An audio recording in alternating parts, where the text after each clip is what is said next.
Imagine a day where children are guided and nurtured in a way that honors their unique humanness. A day where, instead of being expected to change in order to fit in, children can be met right where they're at. Welcome to Where They're Planted, a podcast for parents and care providers of unique children. Caring for a child with a developmental, emotional, or behavior challenge, a neurodiverse brain, or difficult early life experiences can be confusing and exhausting. On this podcast, we'll help your child flourish and strengthen their roots by helping you not only understand them, but also gain the skills to help them bloom where they're planted. We'll use brain science, nervous system tools, collaborative strategy sessions, and a deep understanding of the developmental process to create a fertile environment around your child in order to nurture their growth. I am your host, Jen Bluske, an occupational therapist with over 25 years of experience and a parent coach. My most closely held title, however, is that of a single mom of 2 thriving adopted kids, so I have walked this walk. I am truly excited to share, teach, and dive into these important topics on each episode. Welcome back to Where They're Planted. I am excited today to talk about a topic that has been coming up for me personally in my parenting journey and that I am seeing with just so many parents I'm working with. That topic is acceptance. Acceptance in parenting and doing the work to not only land with the child you have, to land in the experience that you're having, but also be able to use that as a springboard to the next steps, to being that very, very best parent you can, to supporting your children right where they're at and within the skills and scaffolding and supports that they need. I feel like that in the world we're living in right now, I'm recording this in May of 2025, there's just so much uncertainty and there's so much heaviness and there's so much unknown.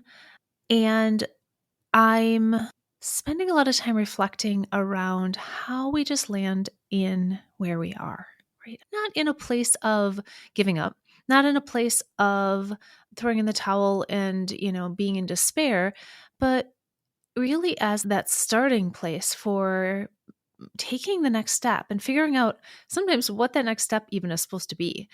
And so today I want to think about that parenting may or may not have been what you expected. And if it isn't, how we make sense of that for ourselves.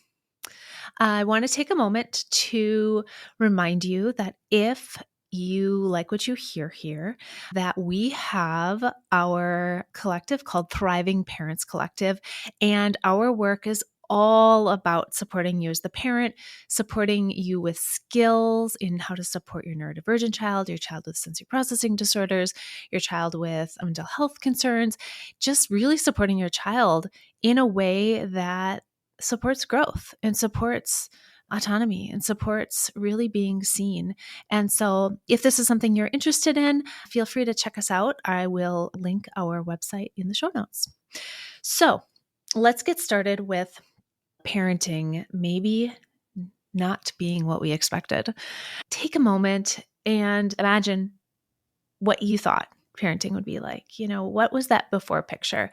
Many of us come into parenting with newborns, not all of us, but, we have this idea of the little creature that's going to show up for us. And, we have all of these like kind of hopes and dreams and, curiosities and wonders.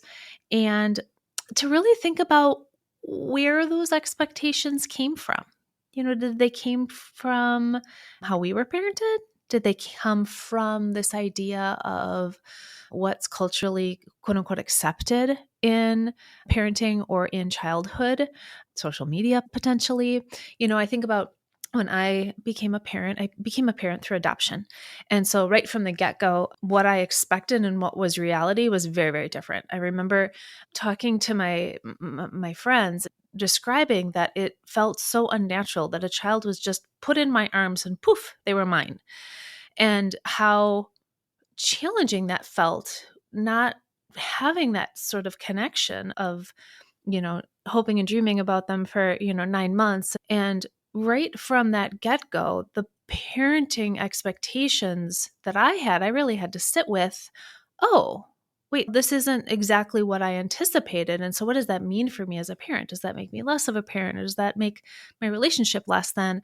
And so, I would imagine for some of you listening, that right from the beginning, what you expected as a parent and then what was really different, either through, a premature birth. I have somebody very close to me who has a micro preemie, right? And so their parenting journey is also starting very, very differently than I would imagine they anticipated, or through some medical complications, or through a lovely labor and delivery, and then you get home and the fear of realizing you have to keep this tiny human alive for the next 18 to 25 years.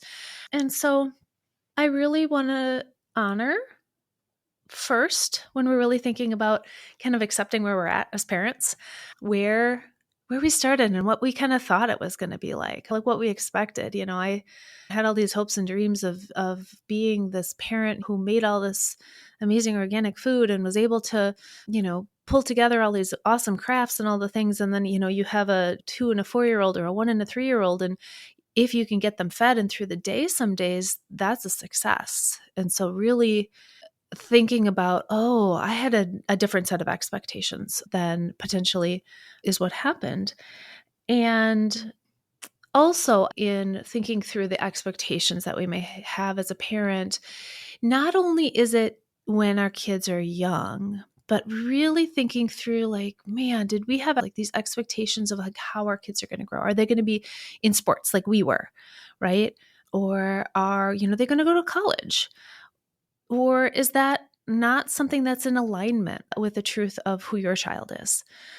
Is there sort of an expectation that you were thinking about of how social they might be? There's so many ways we think about our individuality, thinks about kind of what we expected as parents. And while we're doing that, I just want to sort of sit with that, just sit with, like, kind of let yourself dream a little bit around like what was that for you, or what is that for you in your parenting, those expectations that you may have or had.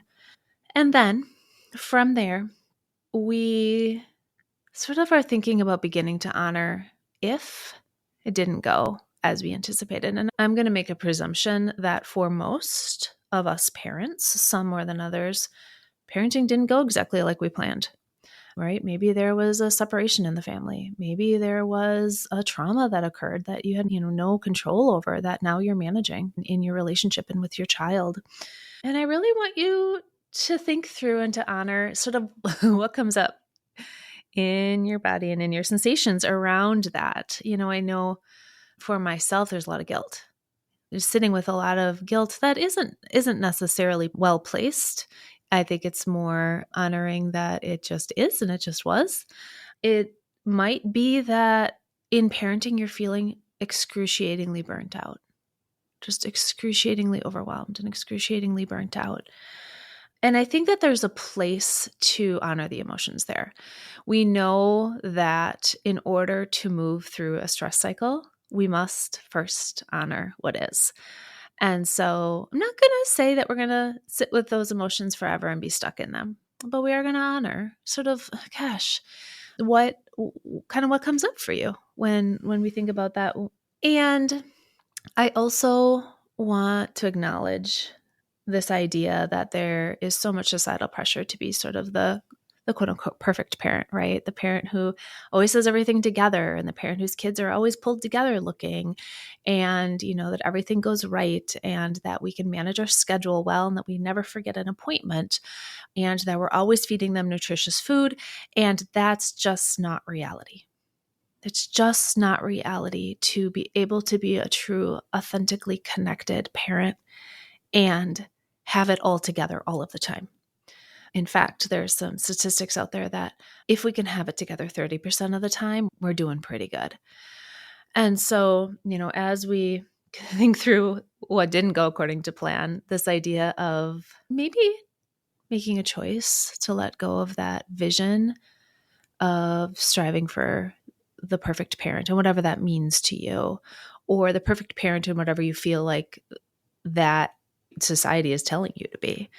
I truly, truly believe that for each child, an attuned, connected parent who really sees them is the best we can do. And for each child, that's going to look really, really different. Every child shows up and is such a different individual human that there isn't one idea of what the right way of being parent is for your kid. And so again, I just want to honor like how that might feel for you to just really sit with that in yourself. I would encourage you, if you're listening to this and want to explore with this, to move your body a little bit while you're thinking about this. Maybe go for a walk the dog, go outside, sit, in nature, go pull some weeds, go mow the grass, in order to sort of allow the body to kind of like flush through some of the emotions around, this isn't quite exactly what I expected. And here are the ways it's not. Because what happens on the other side of that is being able to move towards acceptance. So let's talk a little bit what acceptance is. So acceptance, again, is going to be individualized for every person, but acceptance isn't saying, well, this is the reality that I'm in right now, and it's always going to be this way. Acceptance is honoring where you are now to create a strong, stable base for change for your child. And so, I work with a lot of parents and have lived this also in my own parenting life of kids who are really dysregulated, right? So where we're going through meltdown after meltdown after meltdown, maybe once a day, maybe multiple times a day, maybe for an hour or more at a time, maybe where stuff in the home is getting really broken. Acceptance might be sitting with, right now I'm managing a meltdown a day and it's exhausting and I'm overwhelmed and I'm a little angry. And this is where we are right now. It's honoring that we can be connected and we can be grounded within whatever reality we're in.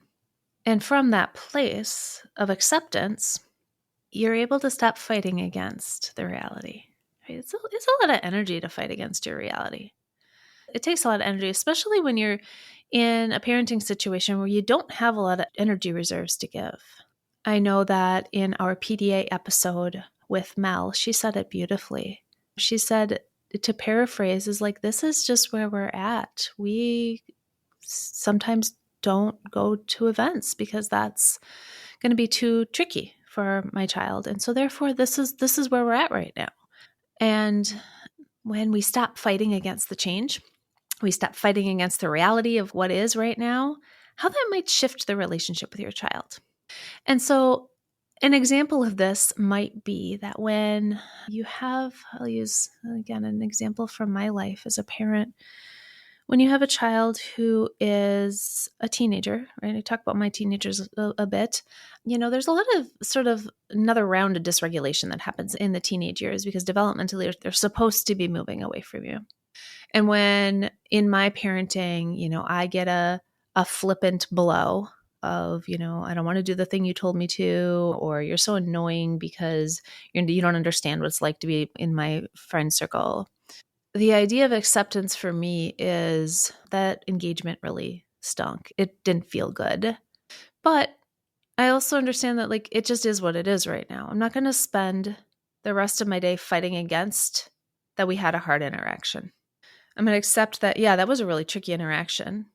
And then I'm going to focus on re-regulating myself so that I can do repair with my child, in the next 5 minutes or the next 10 minutes or the next day sometimes. And we can come into connection and authenticity and growth. And so that's sometimes what I think about with acceptance. And so I encourage you to think about that idea of letting go and then leaning into your reality, leaning into this is where we're at right now for the purposes of looking ahead. And this is the exciting part for me is once we are able to really settle into where we're at, maybe your child has a really hard time with clothes and they wear exactly one shirt and exactly one pair of pants, right? And you might have spent 2 years fighting through trying to get this child to wear some different clothes. And maybe one day you let go of the idea that they're going to wear something different. And you lean into the reality of they're going to wear this red shirt and this red pair of pants for now. By doing that, we can look ahead from a grounded, connected place and really embrace how we want to show up for our child in their wearing of their red pants and their red shirt. And it might not be what you expected. It might really shift your vision. You might be able to connect in with your child in a different way around, let's say, the clothes, or let's say the intense teenage pulling away and dysregulation that can happen. And from that place of looking ahead, often shift can happen. Shift can happen because now you're living in the now. You're living in the, well, that didn't go right. Your frontal lobe is on. Your problem-solving brain is on. You're able to see your child with compassion and empathy and truly see who they are in a way that if you're fighting your reality or you're fighting the visions of what you expected parenting to be, it's nearly impossible to do.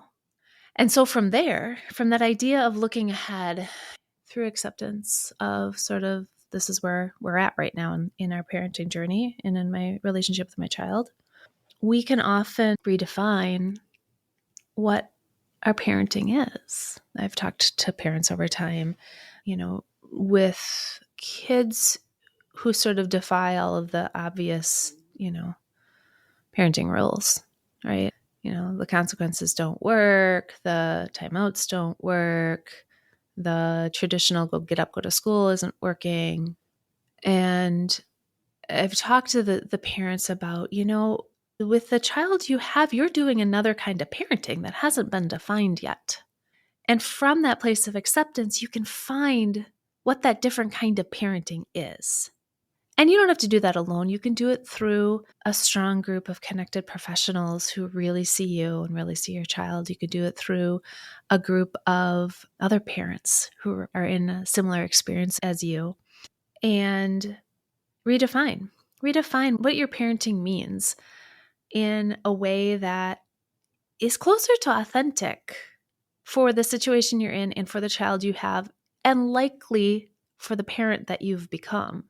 I also consider that when you're at the place of letting go and then looking ahead, living in the now and living in the present, the joy and connection that can happen for you and with your child, as opposed to sort of the focus on the hard things all of the time. There are the hard things. The hard things might always be there. The hard things are likely going to be there. And where can we find that moment of joy? Where can we find that moment of connection with our child in this new version of you as a parent? And so as we wrap up today, I encourage you to take a minute while you're walking, take a minute while you're driving in the car, while you're in the shower, and just think about what you thought parenting would be, where you are right now, and then looking ahead to what it would be like to just lean into it. I think I'm going to leave it right there.